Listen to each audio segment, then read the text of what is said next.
சங்கமம் கலைக்குழுன்னு சொல்லி ஒரு கலைக்குழு ஆரம்பித்தோம். முதல்ல ஒயிலாட்ட கலைக்குழு ஆரம்பித்தோம். இப்போ 2வது சங்கமம் காவடி குழுன்னு ஆரம்பிச்சிருக்கிறோம். சங்கமம் காவடி குழுவானது நம்ம கோயில், கல்லூரி, பள்ளி மற்றும் நிகழ்ச்சிகளுக்கு போய் நாங்கள் இலவசமாக தான் ஆடி கொடுக்குறோம். இதுக்காக ஒரு நிதி எதுவும் வாங்குறது இல்லை. நாங்கள் கலையை வளர்த்தோங்கிறதுக்காக வேண்டி தான் இந்த கலையை உருவாக்கிக்கிறோம். நாங்கள் எந்த எதிர்பார்ப்பும் இல்லாமல் தான் இந்த கலையானது வளர்த்துறோம். இளைஞர்களை சந்திச்சு வாங்க கலைக்கலான்னு சொல்லி இந்த கலையை கற்றுக்கலான்னு சொல்லி கூப்பிட்டு சொல்லி கொடுத்துக்கிறோம். எங்க உடல் ரீதி என்னன்னாக்கா எனக்கு இப்போ நல்ல ஆரோக்கியம் கிடைக்கும். டைம், அதாவது இந்த குறிப்பிட்ட டைம்ல போய் குறிப்பிட்ட டைம்ல வரணும் அப்படிங்கிற எண்ணம் எனக்கு உருவாகிக்குது. இந்த டைமுக்கு ஆவடி 7 மணிக்கு தொடங்குவோம், 9:30க்கு முடிச்சிருவோம். அதனால எங்களுக்கு ஒரு டைம் கிடைச்சிருக்குது. அந்த டைமை நாங்கள் கரெக்டாக பயன்படுத்திக்கணும். டைம் ரீதியா, அதாவது நேரம் தவறாமல் வரணுங்கிற ஒரு எண்ணம் இதுக்கு கிடைச்சிருக்குது. அப்புறம் மனசுக்கு புத்துணர்வு கிடைக்குது. ஒரு பொதுமக்கள் நாங்கள் பார்க்கும்போது எங்கள் கலையை அவங்க புதுசாக நாங்கள் கலையை பூத்திக்கிறப்போம். அது புகுத்தும் போது எங்களுக்கு நல்ல மனசு தெம்பளிக்குது எங்களுக்கு. அப்புறம் இல்லை அந்த ஆடும்போது கொஞ்சம் கலப்பு இருக்குங்க, அப்புறம் களைப்பு இருக்காது. களைப்பு நல்லா இருக்குது. இப்போ நல்லா இருக்குது. இது எல்லாருமே ஆடணும். ஏன்னு கேட்டாக்கா இன்னைக்கு இந்தியாவில் உலகிலேயே அதிகமாக சுகர் யாருக்கு இருக்குன்னா இந்தியாவில் இருக்கிற மக்களுக்கு தான் இருக்குது. அதுவும் தமிழ்நாட்டில் இருக்கிற மக்களுக்கு தான் சுகருங்கிறது அதிகமாக இருக்குது. இது நீங்கள் ஆனீங்கன்னா கண்டிப்பாக சுகர் வராது. நல்ல ஆட்டம், எல்லா உடலுமே அசைஞ்சு வருது ஆடும்போது. நீங்கள் அதனால் அந்த சுகரு, அந்த ப்ரெஷரு இது எல்லாமே காணாமல் போயிடும். கண்டிப்பாக காணாமல் போயிடும். நீங்கள் இதில் கற்றுட்டீங்கன்னா சரி, தினசரி ஆடணும். ஆடிட்டு விட்டோம்னா மறுபடியும் வரும்.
இறைவனுக்காக படிக்கப்பட்ட மிகச்சிறந்த கலையான காவடியாட்ட கலைக்குழு கோயம்புத்தூர் மாவட்டம் கரும்புத்துப்பட்டி கிராமத்தில் ஒரு 50 இளைஞர்கள் இந்த காவடியாட்ட கலையை கடந்த 2 மாதமாக கற்று இந்த அருள்மிகு சென்னியாண்டவர் திருக்கோயிலில் அரங்கேற்றம் செய்யப்பட்டிருக்கின்றது.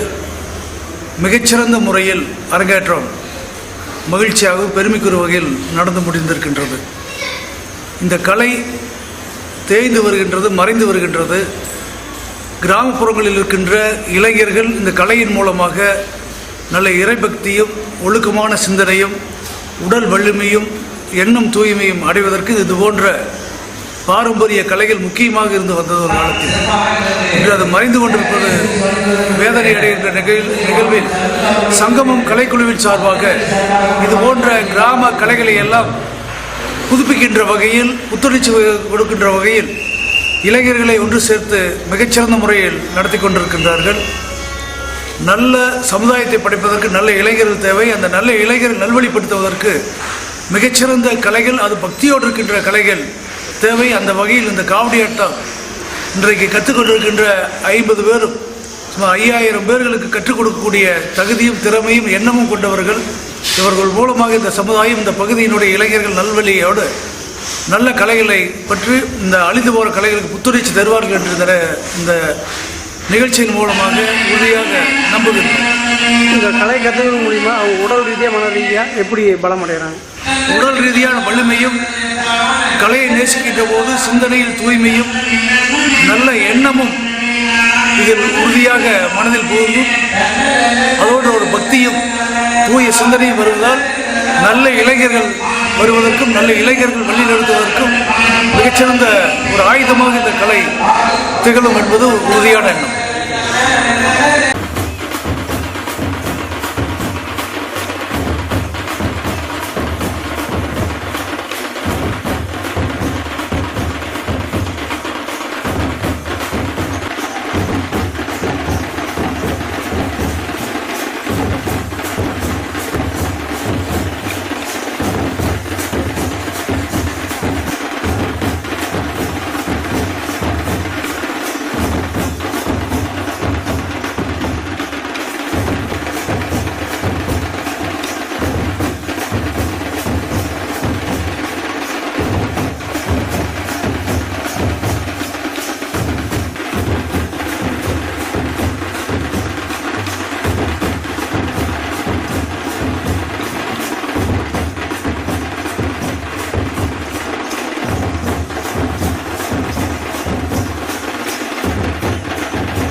கிராமத்தில் இருக்கிற கிராமிய கலைகள் எல்லாம் வந்து காவடி ஆட்டம், ஒயிலாட்டம் போன்ற இந்த ஆட்டங்களெல்லாம் வந்து அழிஞ்சிட்டு வர நேரத்தில் கரவல்மட்டி கிராமத்தில் இருக்கிற சங்கம் கலைக்குழுவினர்கள் வந்து இந்த விராலிக்காடு சென்னியாண்டவர் கோயிலில் சிறப்பான முறையில் காவடி ஆட்டத்தை அரங்கேற்றம் பண்ணி மீண்டும் இந்த அழிந்து வரக்கூடிய இந்த காவடி ஆட்டம் போன்ற இந்த கிராம கலைகளுக்கு புத்துயிரூட்டும் வகையிலே சிறப்பான இந்த கலையை உயிர்ப்பித்துள்ளார்கள்.